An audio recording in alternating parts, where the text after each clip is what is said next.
Hello everyone. Today I'll be presenting to you guys a game I played in a local tournament almost a year ago. This was the second round game, and I was sitting at board 1 playing black. My opposition was a 1600 rated player, Jeffrey Hill. Though this game wasn't the toughest, I felt that it contained one of my most beautiful combinations played over the board. Because my opponent unfortunately blundered to an opening trap, I won't do too much in-depth analysis after the blunder, mainly because the game became too one-sided. However, I'll present to you the critical positions and the tactical motifs present in all of my moves.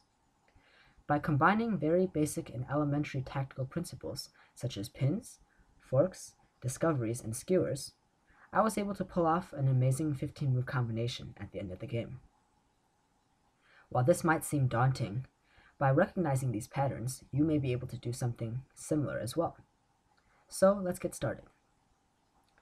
The game started with e4, e5, knight f3, knight c6, and my opponent plays bishop c4. This is known as the Italian game. It is an aggressive approach, and it improves the light-squared bishop and eyes my weak f7 square. And in many variations, this f7 square becomes a critical point of action. And note that my f7 square is weak because only my king guards it. And if a piece were to capture this f7 pawn, my king would lose its castling rights. So I play knight f6, and this is known as the two knights defense, and it is one of the most aggressive tries for black. This will become evident in the next couple of moves. Knight g5, and some notable people such as Terrash considered this move very barbaric because it violated one of the most common and well-founded principles in chess opening theory, which is never move a developed piece more than once in the opening. However, such a move is not so easy to just refute like that. This move has a very logical basis. It brings the knight to a menacing square, and it immediately puts the f7 square as a target. As you can see, both these pieces are now attacking this f7 square. The only way to prevent this f7 pawn from falling is by playing d5. And as a side note, there is also an interesting variation in this position known as the Traxler line, which stems from black playing bishop c5 in this position, which completely ignores white's threats on the f7 pawn. So an example variation in this line is bishop c5, knight takes f7, forking the rook and the queen. Bishop takes f2 check, king takes f2, knight takes e4, knight takes e4, and play is very unclear, and it may be worse for black in this position. So of course this is not a variation for the weak-hearted. However, I opt to play the safer and sounder variation, d5, which of course temporarily blocks the bishop scope on the f7 square and opens up lines for my own dog-squared bishop. White obviously wants to reopen this diagonal and captures normally with e takes d5. And if black wastes time, he can just push this pawn, and this pawn will also be attacked again. So of course, I don't want to do this, and then I play knight a5. And this is known as the Morphy variation. And if you're wondering why, if he wanted to just open up the diagonal immediately, he didn't play bishop takes d5, this doesn't really work because I can just play knight takes d5. One, the bishop is gone, so this attack on the f7 square is now non-existent. But most importantly, now this knight is hanging. So white will be in a lot of trouble after he plays this. Also, another option after he plays e takes d5 is just to play knight takes d5. So after knight takes d5, white can either go into the drawish fried liver attack, which begins with white playing knight takes f7, drawing the king out, queen f3 check, then king e6, and many strong players and computers have practically analyzed this variation to death, and it is considered to be a draw. An improvement to this fried liver attack is known as the lowly attack, which begins with d4. So after d4, it is considered to be winning for white. I obviously didn't want to play an opening where white had the immediate edge, so I opted for knight to a5 with some very interesting play to follow.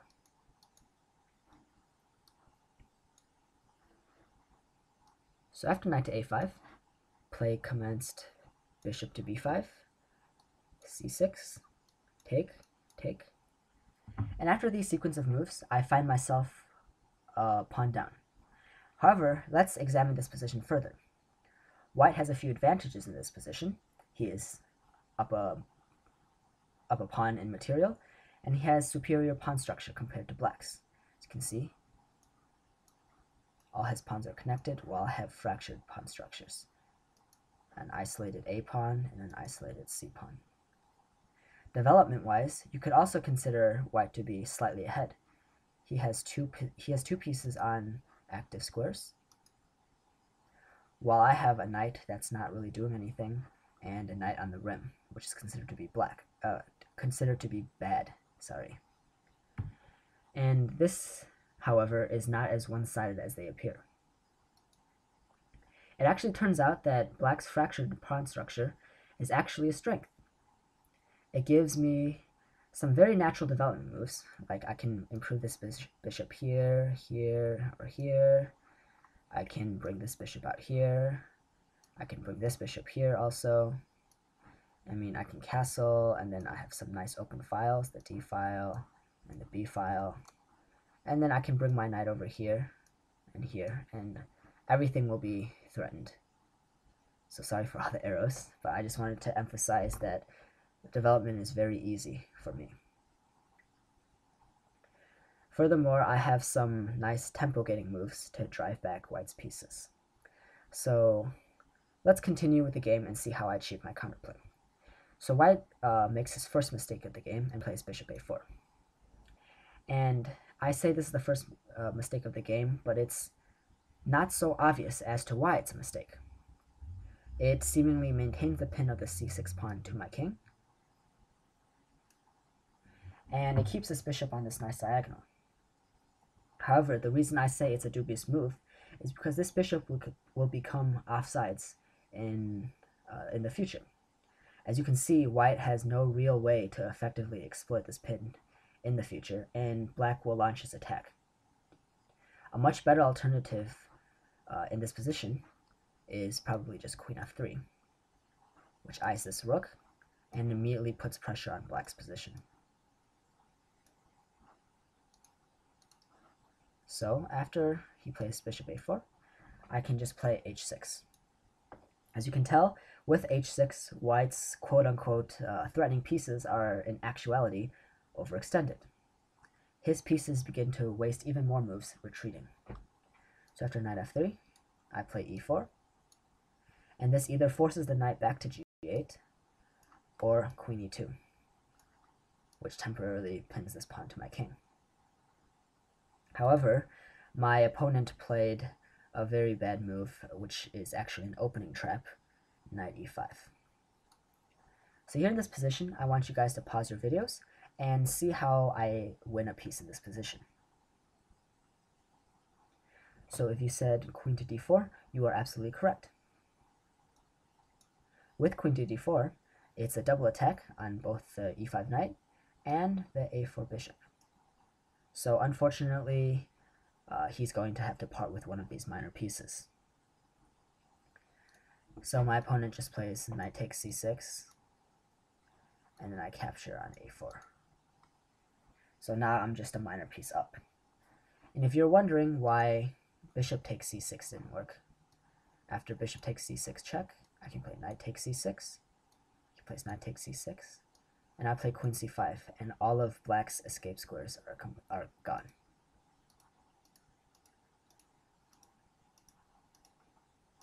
So the knight is trapped, so he's going to be down a minor piece anyway.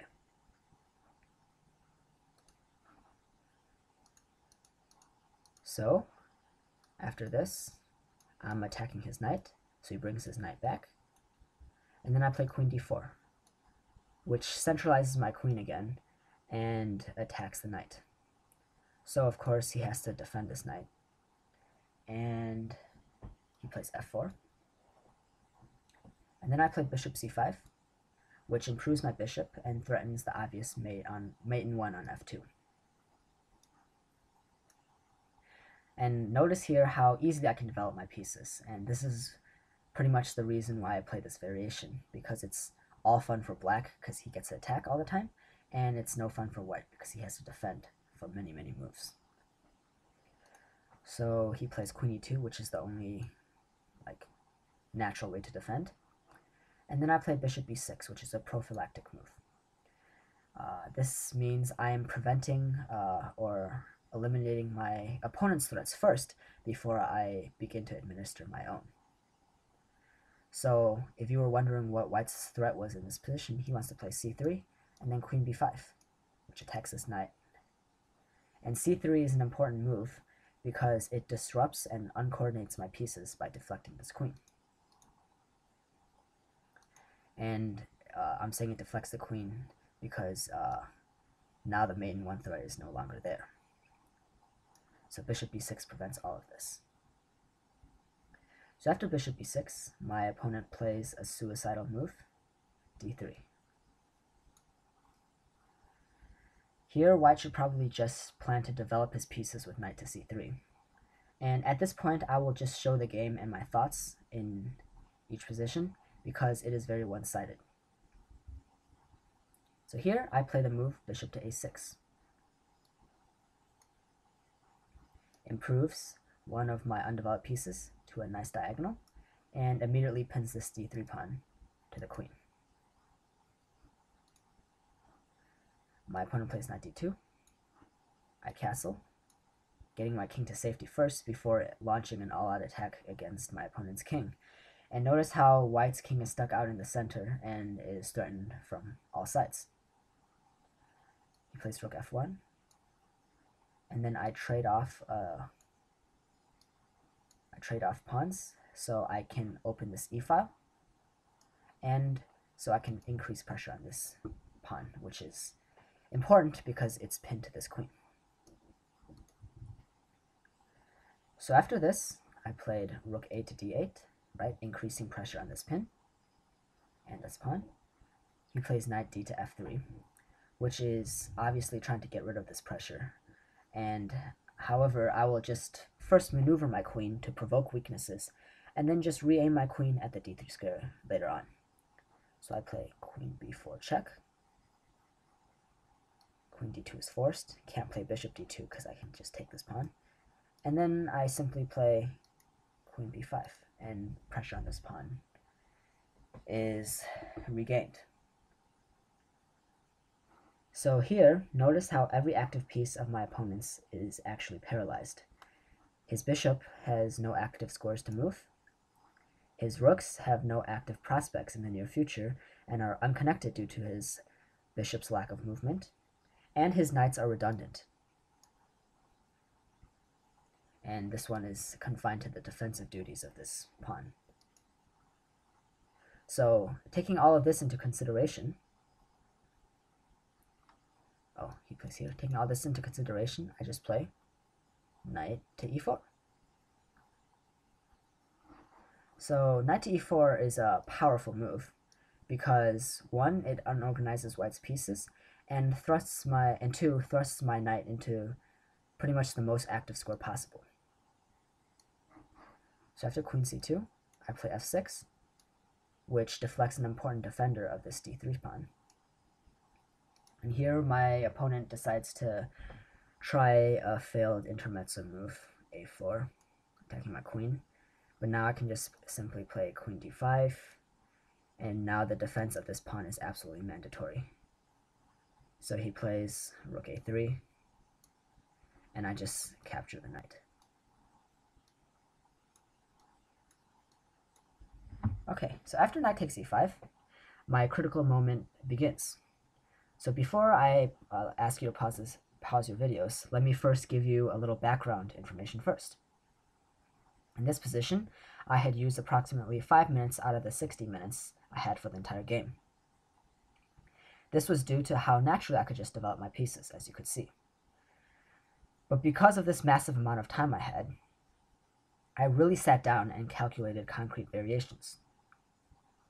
And I calculated these variations because I knew that because my position was so amazing, I knew there had to be something here.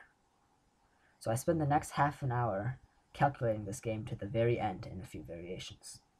If you want, here's where I want you to pause your videos, and if you have time, spend as much time as you want or can, and try to utilize all the basic tactical motifs of forks, pins, skewers, and deflection to find the winning move. Okay, there are multiple winning moves in this position, such as knight to c5, rook to c8, bishop to d4, and even something like rook f to e8. I'm sure that's also winning. But the only move that forces a win is the move I played, which is, hopefully you saw it, knight to g3 check. This immediately forces loss of material. And I believe if white moves the king, white's going to lose a lot of material, or he's going to get mated. So I think I remember the variations I calculated in the game itself. I think if he played king to d1, I can just capture this knight, and then queen e2, trying to trap it, and then I can play a powerful move, knight c4. After the knight takes, bishop takes, king c2, protecting this pawn, but of course to no avail. After bishop takes d3, rook takes d3, queen c4 is the move I saw.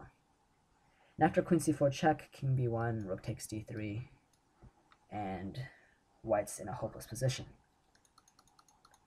Of course, moving the king to a different square is no use either, because after king to e1, white's getting checkmated with a forced checkmate, and I think I saw knight takes f1, king takes f1, queen takes e5 check. Notice how this pawn is pinned. And after this, g3, rook d to e8, queen to f2. Let's see, where's the mate? Queen h5. Oh, not there. Queen to h5.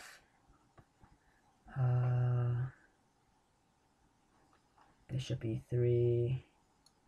Rook takes e3, and yeah, it's checkmate because he can't stop it. He's just stalling. So after h4, I can even play rook takes f4, g takes f4, queen d1, king g2. Oh no, I have bishop b7 check. And after king h2, queen h1 is checkmate. So of course, this is not an option.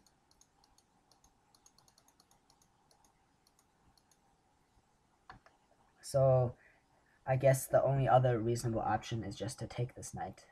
But I was actually very happy that he took this knight in this position, because I have a very beautiful combination, and it's a forced checkmate in the next 10 moves, in the next 10 or so moves. So after h takes g3, I'll play queen takes g2, checking the king, attacking the queen, and attacking the rook. So this overloads the king, and white will either lose the king or either lose the rook or the queen. So of course my opponent wants to save the stronger of the two pieces, the queen, so he plays king d1. I capture the rook with check. And after queen takes f1 check, king d2, I played an important move that I was proud of seeing, queen to g2 check. And I had to see that I needed full dark square control with my queen and my bishop in order for the checkmate to work. After king d1, queen g1 check, and now dark square control is achieved. So he plays king d2 again. And after king d2, I begin to utilize my dark square control. So I play bishop e3 check, king c3, queen to e1 check, bishop d2, bishop takes d2, queen takes d2. And here in this position, I can obviously just recapture the queen, right? And I'll just be up copious amounts of material with a very easy win by material advantage. However, there's a much quicker and more spectacular finish. If you didn't see the finish earlier on, try pausing your videos once more, and see the forced mate in 6. Okay, so the correct move is the beautiful rook takes d3 check. So this move utilizes the idea of deflection. So the final goal of this is to lead the king out in front of his defenders, where it will be mated at the center of the board, amidst all of my pieces. So here I remember my opponent being very confused, so he plays knight takes d3, and then here comes the critical move, rook c8 check. And now the king is forced out, and the queen will be lost. So my opponent plays the desperation move, knight to c5, and after I capture the knight on c5, king d4, queen takes c2 check, captures my rook. After king takes c5, it is a forced mate in 2 moves. Once again, if you didn't see the finish before, pause your videos once more and try to see how I finish the game in just 2 more moves. So here, it's actually a tricky mate in 2, knight b7, check. And notice how this move really constricts white's options and forces the king to move out even further. As you can see, this file is not available for the king, this square isn't available, this square isn't available because of this queen, and he has to come to c6. And after king c6, I play queen d6. Oh, not there. Queen d6, checkmate. Ah, my mouse sucks. Queen d6 check. Mate. Sorry, queen d6 checkmate. So I really hope you learned some important things. So let's first recap on what you have learned. 1. Material advantages do not signify overall advantage. As seen by this opening, even though I was down a whole pawn with a seemingly worse position, I had much easier development in the middle game, which is how I kept the pressure and eventually won the game. 2nd, always be on the lookout for how to pressure your opponent's position. In this game, whenever I saw an opportunity, I pinned my opponent's pieces. This in effect immobilizes your opponent and forces them to defend. Of course, being on the attack is always more fun than defending. Lastly, always try to combine tactical ideas. One tactical idea is usually hard to deal with, but if you combine many tactical ideas with each other, your attack will be unstoppable. So this concludes my video analysis and showcase of my over-the-board game. If you didn't learn anything, at least I hope you enjoyed watching this beautiful combination. Thank you very much for watching. Please comment and subscribe, and have a nice day.